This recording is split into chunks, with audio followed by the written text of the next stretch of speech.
Welcome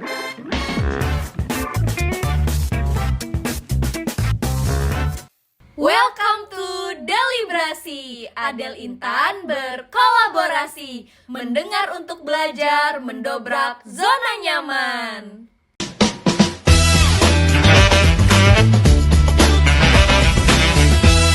Halo kaula muda, gimana nih kabarnya? Semoga tetap well ya. Asik, sebelum mulai boleh nih pantun dulu. Gas! Dengerin Deliberasi dengan hati senang. Karena nambah wawasan juga ilmu. Tak kenal maka tak sayang. Biar sayang, ayo kenalan dulu. Hai, aku Adel. Dan aku Intan. Di Deliberasi kali ini kita bakal bahas topik yang hot and hits banget nih. Apa tuh? Kepo nggak nih? Harus kepo lah. Yuk dengerin terus.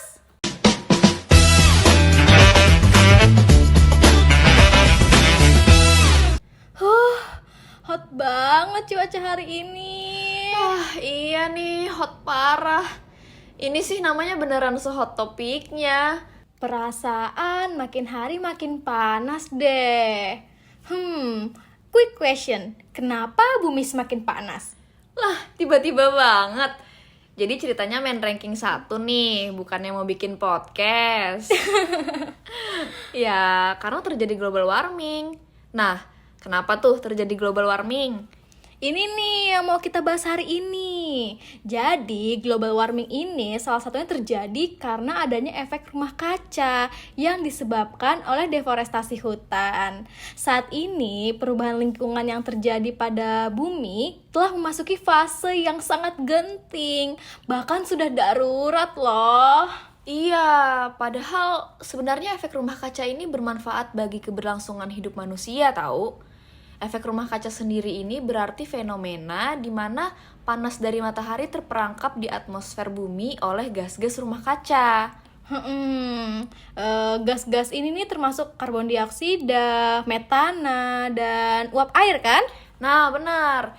Jadi efek rumah kaca ini berguna untuk menjaga bumi agar tetap hangat, supaya kita bisa bertahan hidup. Kalau nggak ada efek rumah kaca ini, bumi bakalan dingin banget. Tapi kalau kebanyakan ya nggak baik juga. Iya, karena segala sesuatu yang berlebihan itu ujungnya ya nggak baik. FYI, tahu nggak? Menurut World Population Review, Indonesia jadi negara kedua di dunia dengan tingkat deforestasi terparah pada 2024 setelah Brazil. Benar, hal ini terbukti kita rasakan karena menurut World Meteorology Organization, tahun 2023 ditetapkan menjadi tahun terpanas di bumi. Makanya semakin hari bumi semakin panas, persis kayak yang kita rasain sekarang. Wah, iya. Dan bahkan hasil analisis Auriga Nusantara itu menunjukkan deforestasi Indonesia tahun 2023 itu mencapai 257.384 hektar. Ini setara dengan 2 kali luas wilayah negara Korea Selatan. Wah, luas banget. Pantesan disebut urutan kedua. Ternyata tanpa kita sadari, deforestasi ini udah sebesar itu. Bener. Nah, tapi dari tadi mention deforestasi terus, emang itu apa sih? Oke, jadi nih teman-teman Deliberasi, deforestasi itu merupakan proses penebangan pohon secara besar-besaran dalam waktu yang relatif singkat, yaitu dengan tujuan untuk memperoleh kayu atau mendapatkan lahan untuk kegiatan-kegiatan lain. Nah, karena adanya penebangan hutan tersebut untuk kepentingan manusia, maka penyebabnya emisi karbon yang disimpan oleh hutan akhirnya lepas, sehingga berikatan dengan oksigen membentuk karbon dioksida. Iya, sehingga menambah efek rumah kaca karena semakin banyaknya karbon dioksida di atmosfer, dampaknya ya global warming yang akan membahayakan manusia itu sendiri. Benar, bahaya global warming untuk manusia itu banyak banget, termasuk perubahan iklim ekstrim seperti gelombang panas, badai, dan banjir yang jadinya lebih sering dan intens karena kenaikan permukaan laut. Selain itu, juga berdampak pada kesehatan manusia yang ditularkan oleh vektor dan kualitas udara yang memburuk. Iya, bener. Menurut analisis WHO, mereka memprediksi akan ada tambahan 250.000 kematian per tahun dalam beberapa dekade mendatang akibat perubahan iklim. Duh, nggak bisa bayangin kalau nanti bumi sepanas itu. Bisa-bisa bantal gulingku aku ganti es. Tidur sama es. Solusinya kita kasih paracetamol nggak sih biar panas buminya turun? Dikira demam kali. Yang bener aja lah. Udah bercandanya. Oke, mode serius on. Lanjut dulu ya. Jadi kita harus tahu dulu asal-usul kenapa terjadi deforestasi ini. Sebenarnya deforestasi ini dilakukan kan buat kepentingan manusia juga ya. Benar. Bikin pabrik, buat kebun, atau karena mau diambil sumber dayanya nih. Tapi ironisnya hal ini tuh malah jadi bumerang buat kehidupan kita. Bener banget. Jadi sebenarnya hasil dari deforestasi ini bermanfaat juga buat kita, asal dilakukan secara terkontrol dan sesuai aturan. Oke, jadi sebelum masuk ke solusi, kita breakdown dulu nih. Tadi kan udah bahas deforestasi itu apa, dampaknya ke lingkungan gimana, dan ternyata tanpa kita sadari udah terjadi sebesar itu loh. So, apa aja sih solusinya dan peran kita sebagai generasi muda? Check it out!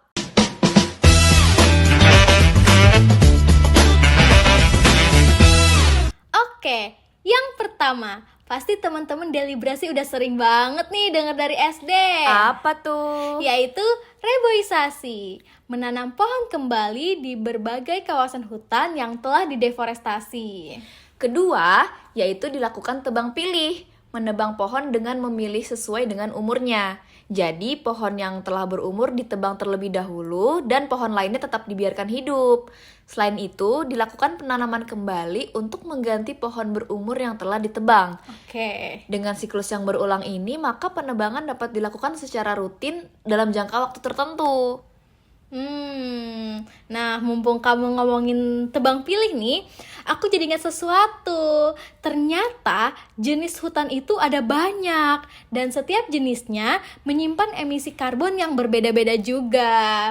Fun fact-nya, hutan mangrove menyimpan emisi karbon terbanyak dibanding jenis hutan yang lain, sehingga berperan besar dalam menjaga keseimbangan iklim. Oh iya, aku pernah baca juga tuh. Kalau yang terbanyak tadi kan hutan mangrove nih, sedangkan yang paling sedikit itu hutan rawa. Benar, berarti hal ini bisa jadi pertimbangan buat dilakukan deforestasi berdasarkan jenis hutannya. Setuju. Lanjut. Pemerintah juga berperan dalam pengawasan hutan dengan menegakkan hukum mengenai perlindungan hutan dengan tegas. Nah, pengawasan ini dapat dilakukan melalui berbagai teknologi, misalnya melalui satelit. Wah, Selain itu, masyarakat yang tinggal di sekitarnya juga berperan besar dalam pengawasan hutan ini. Karena sebagai penghuni kawasan tersebut, mereka dapat lebih mudah mengawasi secara langsung. nah iya. Tapi selain lingkup nasional, pemerintah global juga turut andil dalam melakukan pengawasan terhadap deforestasi hutan. Jadi salah satunya ada program yang sedang dijalankan, yaitu REDD+.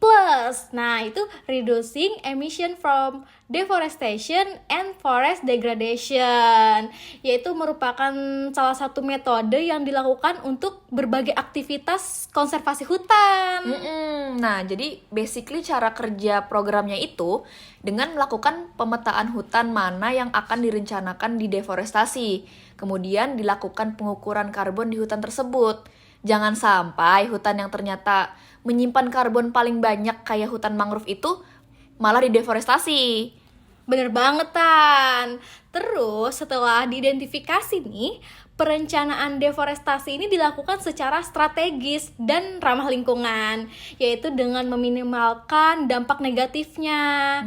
Baru setelah itu dideforestasi, dilakukan pengelolaan hutan berkelanjutan, yaitu bekerja sama dengan masyarakat lokal untuk pemberdayaan dan pemantauan hutan yang dilakukan dan dilaporkan secara berkala. Nah, berita baiknya, Negara atau proyek yang berhasil mengurangi emisi karbon akan menerima insentif finansial berdasarkan hasil yang dicapai.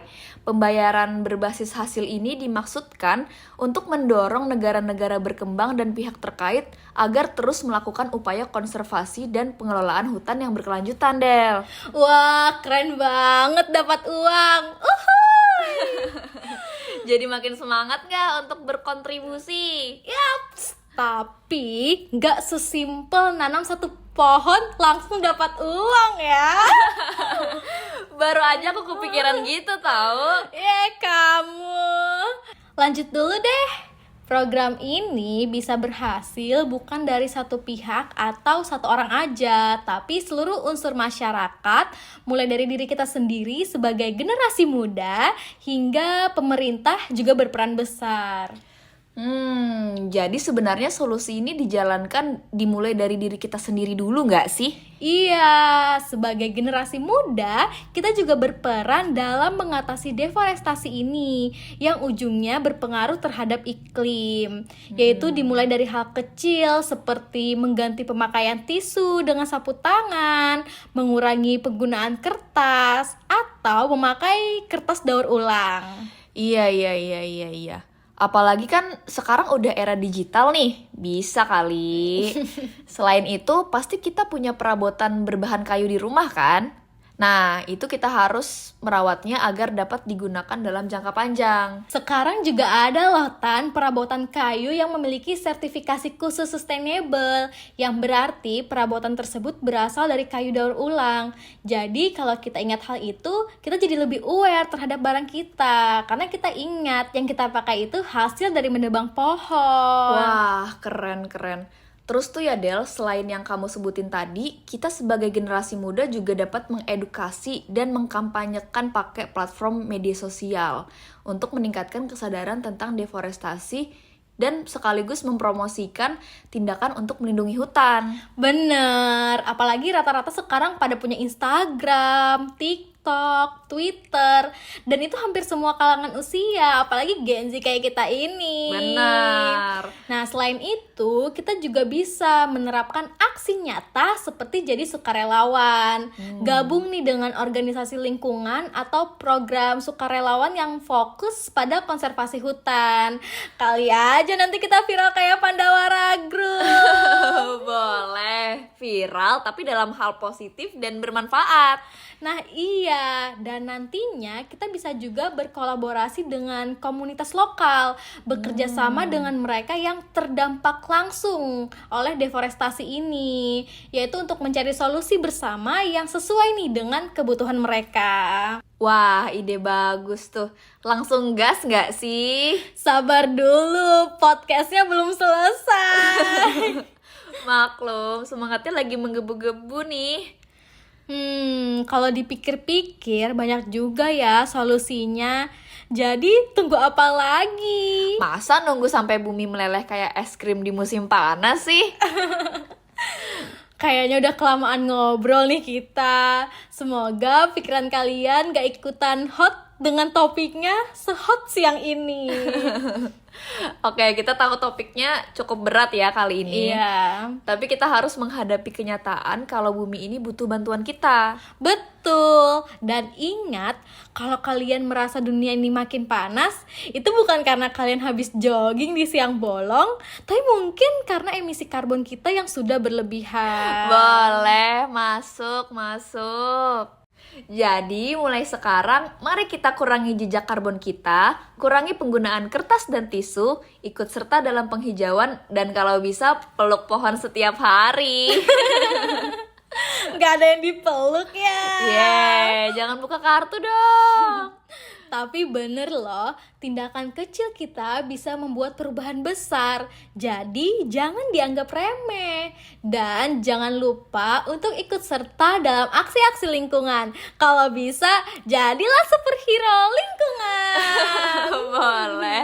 Dan ingat, selalu berbuat baik untuk bumi. Karena kita cuma punya satu dan kita belum bisa pesan tiket ke Mars. Oke, karena kami mau prepare untuk jadi superhero lingkungan, Kami pamit dulu ya. aku Aku Adel, si baik hati dan tidak sombong. Aku Intan, si rajin menabung dan suka menolong. Kami dari Universitas Mula Warman. Kapan-kapan lagi. Dadah!